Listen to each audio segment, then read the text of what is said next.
Olá a todos, hoje estamos começando um podcast. Eu, Evandro, E eu, Matheus Cordeiro. e hoje nós vamos falar um pouquinho sobre o racismo, principalmente o racismo no esporte e principalmente no futebol. Pode falar para a gente um pouquinho mais, Matheus?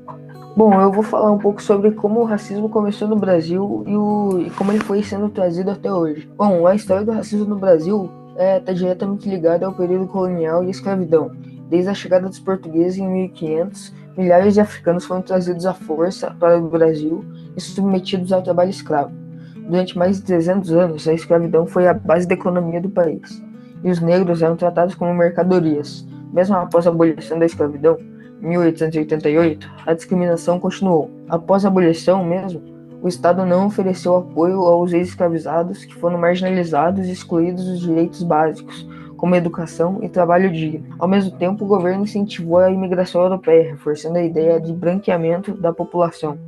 Essa desigualdade estrutural se manteve ao longo dos séculos e o racismo continuou presente em diversas formas, como a segregação social e a violência policial, e a falta de oportunidades para a população negra também. No século XX, movimentos negros começaram a lutar por direitos e pelo reconhecimento da cultura afro-brasileira.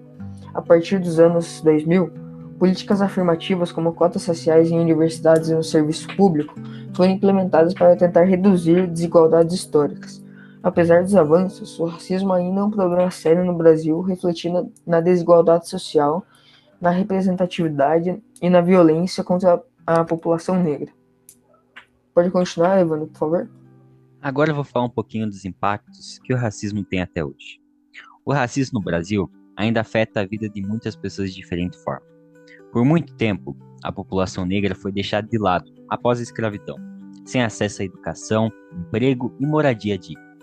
Isso fez com que muitas desigualdades continuassem até hoje. No mercado de trabalho, por exemplo, pessoas negras ainda ganham menos do que as brancas nos mesmos cargos e têm menos chances de chegar a posições de liderança. Na educação, muitos jovens negros encontram dificuldades para entrar em universidades, embora políticas como as cotas tenham ajudado a mudar isso nos últimos anos. Além disso, o racismo também aparece no dia a dia, com preconceitos e discriminação. Muitas vezes, pessoas negras são vistas como desconfiança em lojas, recebem tratamento diferente em alguns espaços e são subrepresentadas na mídia e em cargos de destaque. A violência também é um grande problema, já que a população negra é a mais afetada por abordagens policiais agressivas e pela criminalidade. Apesar desses desafios, muitas pessoas e movimentos sociais lutam para mudar essa realidade. Com mais conscientização e ações para garantir igualdade de oportunidades, o Brasil pode sim se tornar um país mais justo para todos. E agora também quero falar um pouquinho sobre os casos mais famosos de racismo no futebol, nos esportes. Recentemente, o futebol sul-americano tem sido palco de incidentes de racismo que geraram ampla repercussão. Um dos casos mais notórios envolveu o atacante Vinícius Júnior, do Real Madrid, que tem sido alvo de insultos racistas em partidas na Espanha. Em solidariedade a outros jogadores que enfrentam situações semelhantes, Vinícius criticou a falta de ações efetivas por parte das autoridades do futebol. Outro episódio significativo ocorreu durante a Copa Libertadores Sub-20, quando Luigi, jogador do Palmeiras, foi vítima de insultos racistas por parte de torcedores do Cerro Porteño. Após a partida, visivelmente abalado, Luigi cobrou providências da Conmebol, destacando a gravidade. E em meio a todas as situações para piorar, o presidente da Conmebol, Alejandro Domingues, fez uma declaração controversa ao comparar a ausência de clubes brasileiros na Copa Libertadores com Tarzan sem Cheetah. Cheetah, para você que não sabe, é um personagem macaco em Tarzan. A analogia foi considerada inadequada e gerou críticas, levando Domingues a se desculpar publicamente. Esses incidentes ressaltam a necessidade urgente de medidas mais eficazes para combater o racismo no futebol, garantindo um ambiente de respeito e igualdade para todos os atletas. Pode continuar, por favor, Matheus? Claro, eu vou continuar aqui falando um pouco de como as punições deveriam ser mais severas, esportivamente também falando. Bom, como o Evandro já disse, o racismo no futebol é um problema muito sério. E as punições, tanto para clubes quanto para indivíduos envolvidos, devem ser rigorosas para combater efetivamente a discriminação e proteger os direitos dos jogadores, torcedores e de todas as partes envolvidas. As punições podem variar dependendo da gravidade do caso, mas geralmente devem buscar desincentivar a prática do racismo e promover uma cultura de respeito e inclusão no esporte. Bom, uma dessas punições, por exemplo, poderia ser multas financeiras. Bom, multas financeiras pesadas são uma das punições mais comuns para os clubes que não tomam medidas adequadas para prevenir ou combater atos de racismo em seus estádios. Essas multas deveriam ser suficientemente altas para que sirvam como um real desincentivo. O valor das multas pode ser determinado com base na gravidade do incidente e na situação financeira do clube. Em casos extremos, as multas podem chegar a valores significativos, como milhares de dólares ou euros, para assegurar que os clubes façam mudanças substanciais em suas práticas e políticas internas. Bom, outra forma de punição também poderia ser a perda de pontos no campeonato. Uma punição direta ao desempenho esportivo do clube pode ser a perda de pontos no campeonato ou no torneio em que o clube está competindo. Isso pode afetar a posição do clube na tabela e sua classificação, o que prejudicaria diretamente seu desempenho esportivo. Em caso de reincidência, a perda de pontos pode ser cumulativa, causando maiores prejuízos ao clube. Suspensão de jogos em casa também poderia ser uma punição. Os clubes podem ser punidos de jogar em seus próprios estádios, sendo forçados a disputar suas partidas em locais neutros ou até mesmo a portas fechadas, ou sem público, né? Por um determinado período, isso retira a presença da torcida no estádio, o que pode afetar o ambiente e a motivação dos jogadores. Bom, continuando um pouco sobre a perda de pontos, uma punição mais severa ainda poderia ser a suspensão de competições internacionais. Para clubes que participam de competições internacionais, como por exemplo a UEFA Champions League ou a Copa Libertadores, pode haver a suspensão de uma participação em torneios internacionais, o que causa danos à visibilidade e aos recursos financeiros do clube. E também a obrigação de realizar campanhas educativas. O clube pode ser obrigado a financiar e promover campanhas contra o racismo, dentro e fora de campo, como forma de educar seus torcedores e jogadores sobre a importância do respeito e a diversidade racial. Essas campanhas podem ser amplamente divulgadas e de caráter duradouro. E agora o Evandro vai falar sobre as punições para os indivíduos mesmo. E agora, vamos continuar um pouquinho. E uma das melhores seria a suspensão de jogos.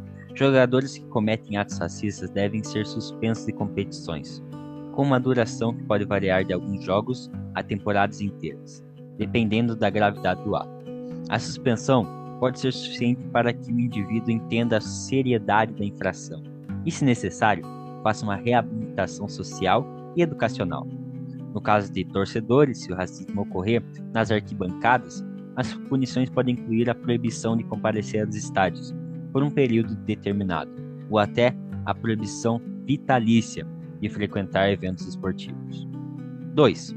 Multas. Tanto jogadores quanto torcedores podem ser multados, multas pesadas. São uma forma de punição financeira que pode ajudar a educar e desincentivar comportamentos racistas. Para jogadores, as multas podem ser relacionadas ao salário, e para torcedores, podem ser impostas com uma condição para o retorno aos estádios. 3. Prisão. Pode ser aplicada em casos mais graves de racismo, como insultos raciais agressivos, ameaças ou outros atos violentos de discriminação racial. O racismo no futebol não deve ser considerado apenas uma infração esportiva, mas um crime, especialmente quando se configura como crime de ódio. Em países onde o racismo é tratado como crime, as leis criminais podem ser aplicadas a qualquer pessoa envolvida em incidentes de racismo, seja jogador, torcedor ou membro da comissão técnica. A pena pode variar dependendo da legislação local, mas a prisão é uma medida necessária em casos extremos. 4. Ações educacionais de reabilitação. A reabilitação é uma parte fundamental da punição, para jogadores e torcedores, que cometem atos racistas, além de punições esportivas e legais. É importante que eles passem por programas educativos sobre a importância do respeito à diversidade e sobre as consequências de suas ações. 5. Proibição de atuar no esporte. Em casos mais graves ou reincidentes, pode-se impor uma proibição vitalícia ou de longo prazo para atuar no esporte, seja como jogador, treinador, árbitro ou dirigente. Isso pode ser especialmente eficaz se o indivíduo em questão for uma figura de destaque, cujo comportamento possa influenciar negativamente os outros. As punições devem ser severas, o suficiente para desincentivar qualquer forma de discriminação racial, promovendo a conscientização, a educação e a mudança de atitudes dentro e fora do campo. Além disso, é fundamental que as punições envolvam não apenas sanções legais e esportivas, mas também iniciativas de educação e reabilitação para garantir que o racismo no futebol seja erradicado de maneira eficaz. Continua pra gente, Matheus, dando um resumo de tudo que a gente viu. Bom, então, um resumo geral de tudo que a gente falou aqui é que o racismo deveria ser... Bom, falando dos diversos casos de racismo que ocorreram, que a gente citou aqui, por exemplo, que ocorreram no futebol, bom, deveriam ser punidos mais severamente, como aqui o que a gente falou, tanto para clubes, jogadores, ou para torcedores mesmo. As punições para o racismo deveriam ser bem mais severas, como prisão para as pessoas ali que cometeram o ato, ou para os clubes, por exemplo, a perda de pontos em campeonatos, a eliminação de campeonatos, multas severas e mais punições aí que nós já estamos. Bom, esse foi o nosso podcast. Você poderia encerrar para a gente? Muito obrigado para você que viu até o final. Estamos encerrando um podcast falando um pouquinho sobre racismo, principalmente do futebol. Quero agradecer você que viu até aqui. Quero agradecer ao Matheus pelas suas falas e teve um papo muito legal falando e explicando o quão severo é o racismo e que não é brincadeira, pessoal. Racismo é uma coisa séria, tira vidas e deixa muitas pessoas tristes. E no futebol isso não pode acontecer. O futebol é um esporte para deixar pessoas felizes, torcer e ser algo em conjunto, não algo que você fique brigando. Então, quero agradecer você, Matheus. Se despeça também e muito obrigado para você que ficou até aqui. Bom, muito obrigado, Evandro. Bom, e até a próxima.